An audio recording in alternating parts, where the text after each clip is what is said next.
Dadperfectrevenge. When I was cleaning out my late wife's garage, I found an envelope marked for Clay, "Don't show Nicole." Inside was a key to a safe deposit box and a note that changed everything I thought I knew about my family.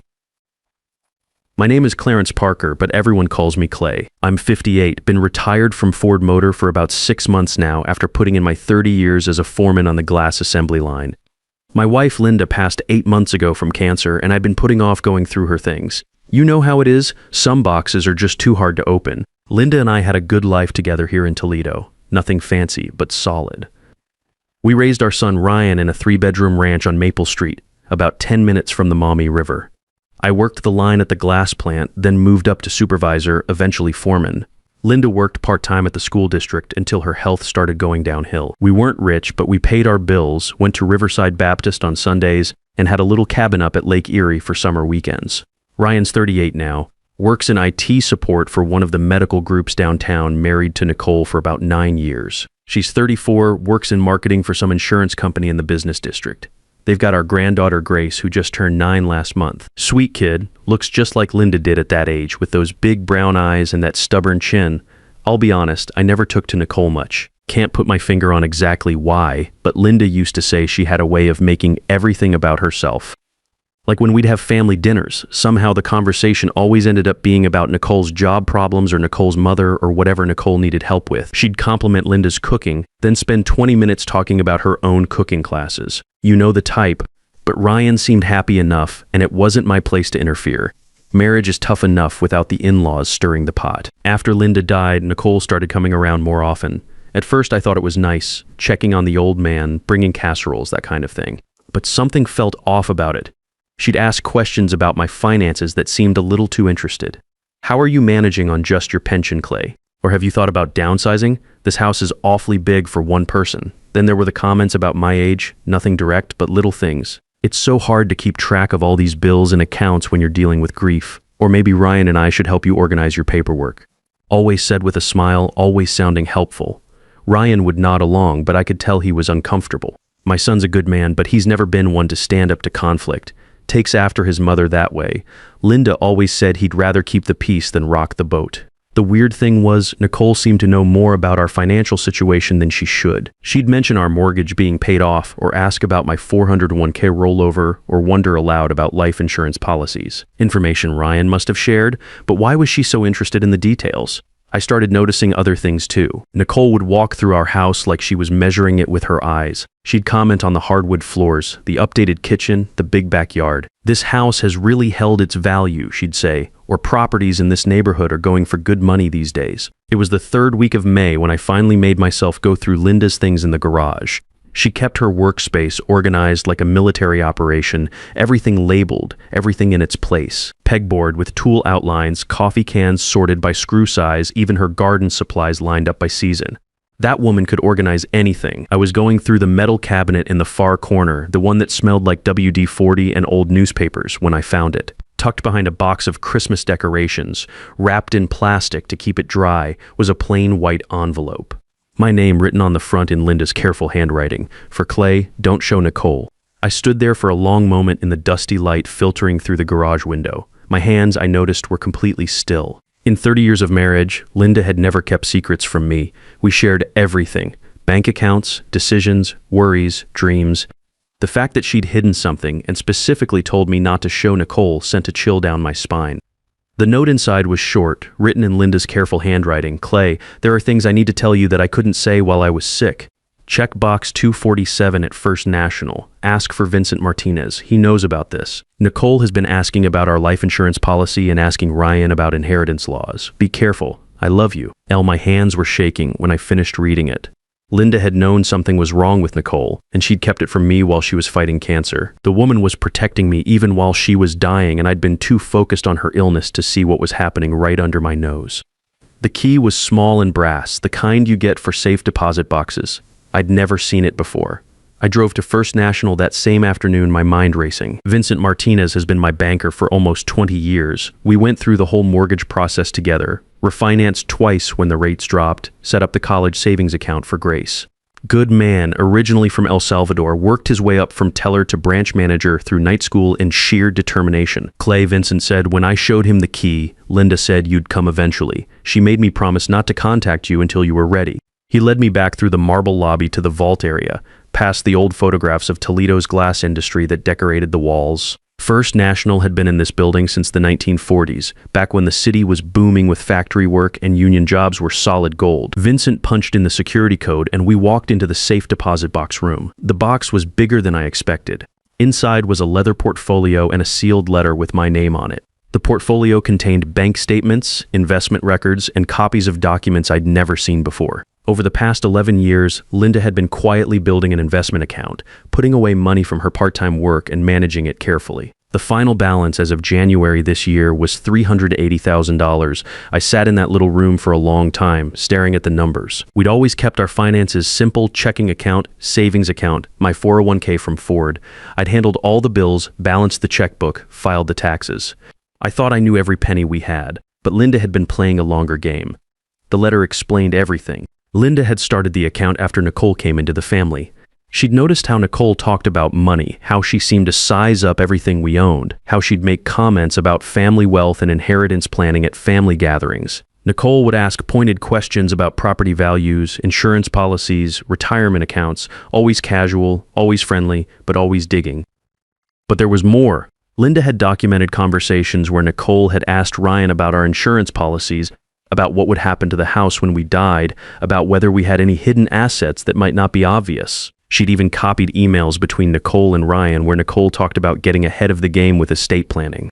The worst part was discovering that Nicole had somehow gotten Ryan to sign power of attorney documents that he thought were just emergency planning papers. Linda had copies of those too, along with a note that Nicole had been pressuring Ryan to get me to sign similar documents. In case something happens to you, Clay, Nicole had told Ryan, your father's getting older and these things need to be in place.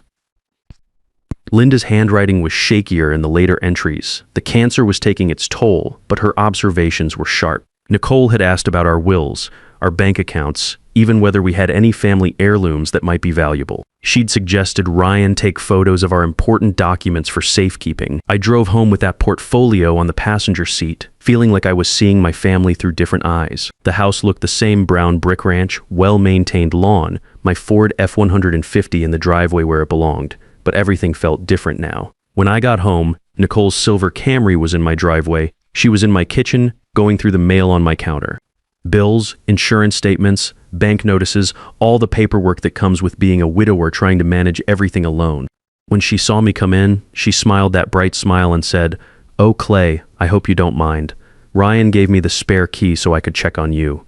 I was just organizing these bills for you." "That's thoughtful," I said, setting the portfolio down behind her where she couldn't see it. "But I can handle my own mail." "Of course you can," she said quickly. "I just thought with everything you're dealing with, maybe some help with the administrative stuff would be good. Ryan worries about you being alone in this big house." She moved around my kitchen like she owned it, straightening things that didn't need straightening, organizing papers that were already organized. "Actually, I've been thinking Ryan and I would love to have you move in with us. You shouldn't be rattling around in this big house all alone. Think of the money you'd save." There it was. The first real move. This house has been my home for 28 years, Nicole. Linda and I picked it out together, raised Ryan here. I'm not going anywhere. Her smile flickered just a little. "Well, of course it's your decision, but think about the practical benefits. You could sell this place, invest the money properly, have Ryan help you manage your portfolio. We just want to make sure you're taken care of as you get older." "Who says I need taken care of?" "Clay, you're 58 years old. That's not old, but it's not young either. Financial planning gets more complex as we age. Ryan and I have been researching options for you."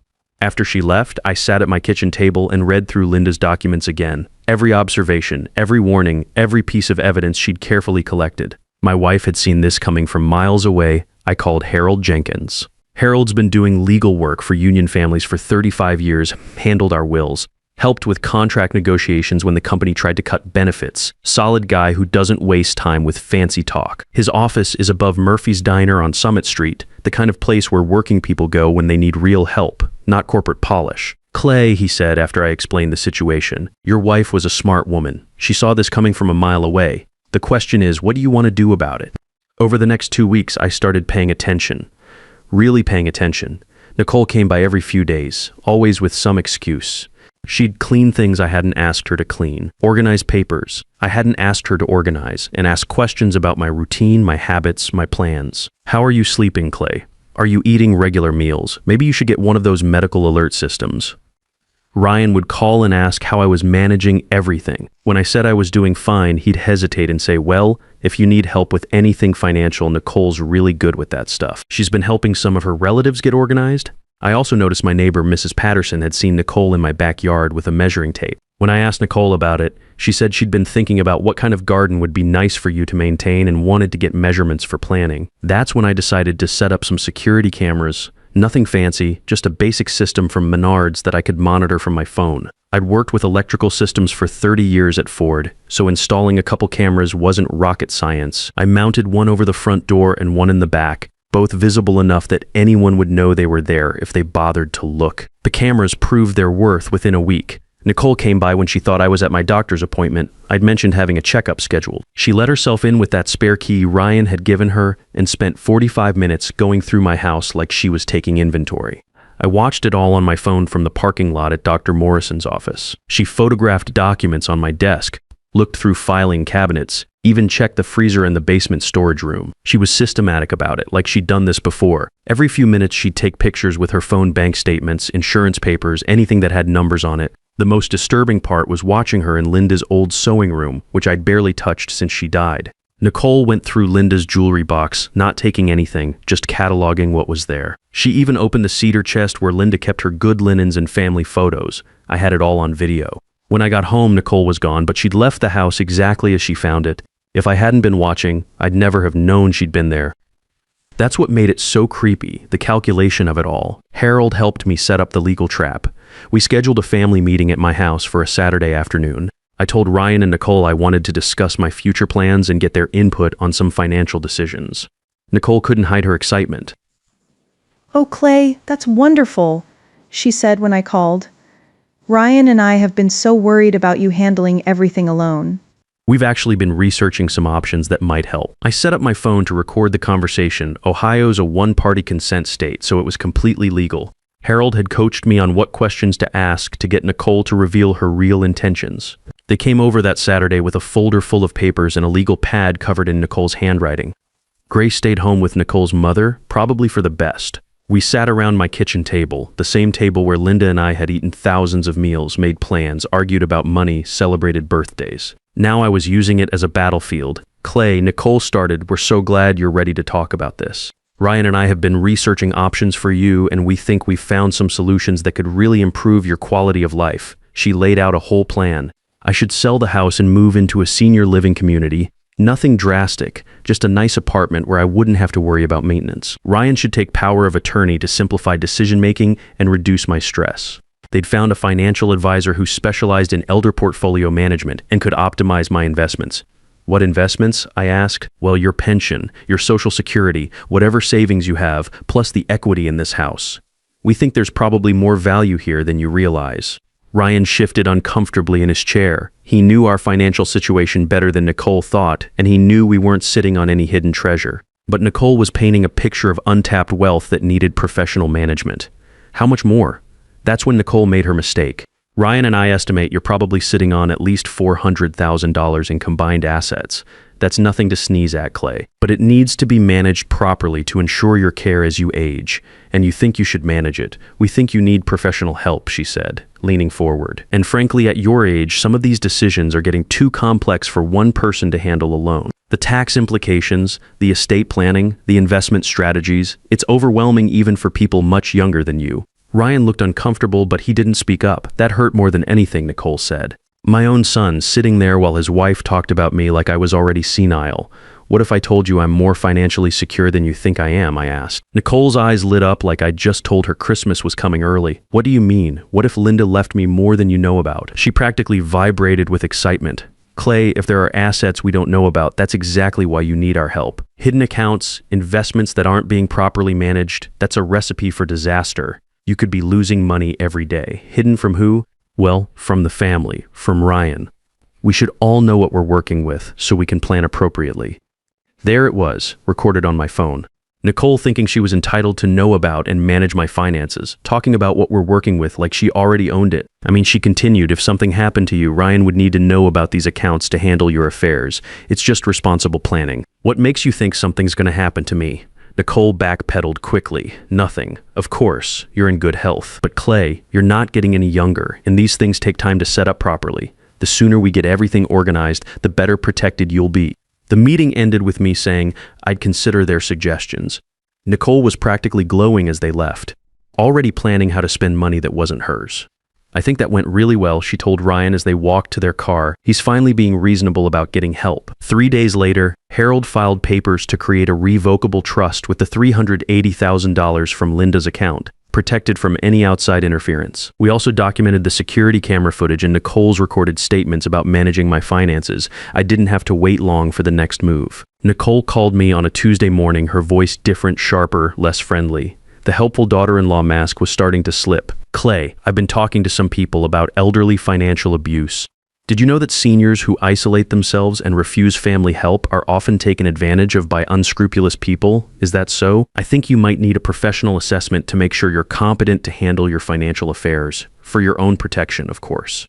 Are you threatening me, Nicole? I'm trying to protect you, Clay, and protect my husband's inheritance. That conversation went straight to Harold along with the recorded family meeting and the security footage. The legal battle lasted 6 months.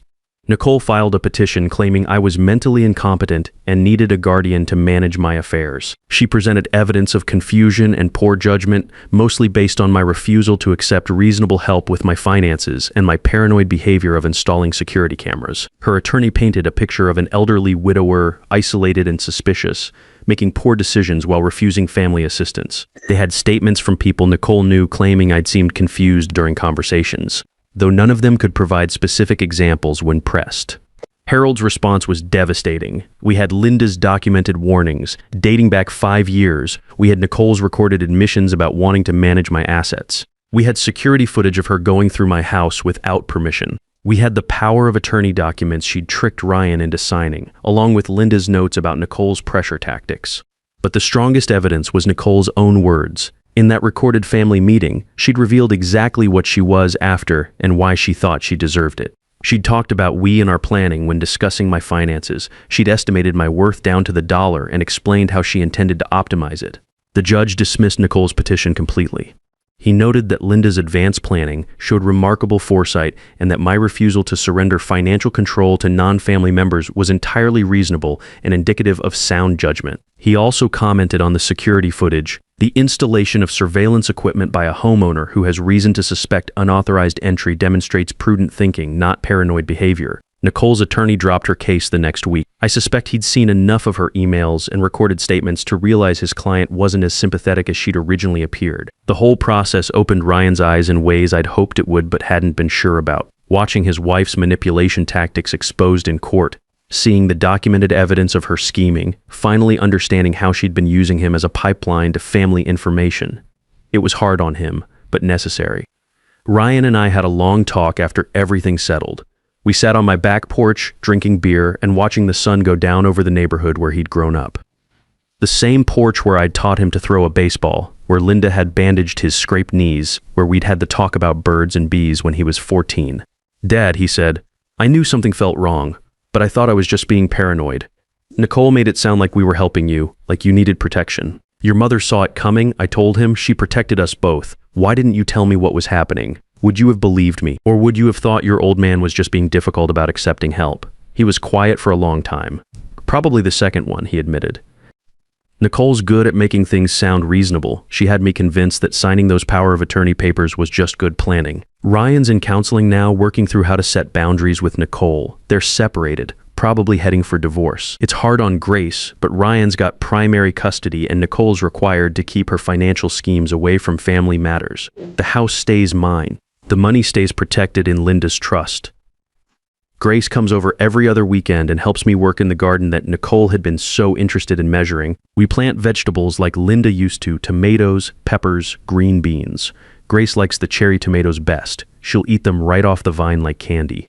I learned something important through all this. When someone starts talking about what's best for you while asking detailed questions about your money, pay attention.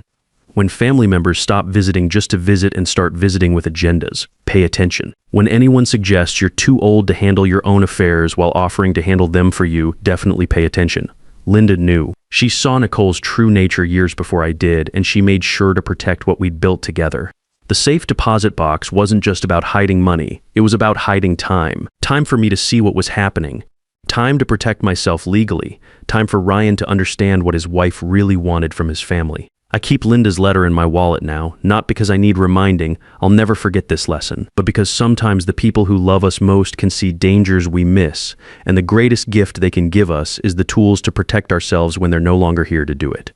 Nicole moved back in with her parents last month, haven't seen her since the court hearing, and that's fine by me. Ryan brings Grace over for Sunday dinners now, just the three of us, and we're rebuilding what Nicole spent 9 years trying to undermine. Some people might say I was too hard on her, that family should work things out privately. But there's a difference between family disagreements and someone systematically planning to take control of your life savings while you're grieving your wife. The $380,000 is still sitting safely in that trust account, earning modest interest and protected from anyone who might think they deserve a piece of it. Maybe someday Grace will inherit it when she's old enough to understand its real value. Not the money itself, but the lesson about being smart enough to see trouble coming and brave enough to fight it when it arrives. Linda taught me that protecting yourself isn't just about you. It's about protecting the people who really do love you from the people who only love what they think they can get from you. That's a lesson worth $380,000 and worth a whole lot more. I still miss Linda every day, but I'm grateful she had the foresight to leave me not just financial security, but the wisdom to recognize when that security was under attack. Some gifts keep giving long after the person who gave them is gone. Linda's warning was the most valuable inheritance she could have left me, the knowledge that love sometimes means protecting people from their own family, and that sometimes the people closest to you are the ones you need to watch most carefully. That envelope marked for Clay. Don't show Nicole saved my life savings, my independence, and probably my relationship with my son. Not bad for a piece of paper hidden behind Christmas decorations. Sometimes the greatest act of love is preparing someone to fight battles you won't be there to help them win. Linda's envelope wasn't just about hiding money. It was about arming me with the knowledge that even family can become your enemy when inheritance is involved. Trust your gut when someone's concern for your welfare comes with detailed questions about your bank account. Real care focuses on your happiness and health, not your net worth and estate planning.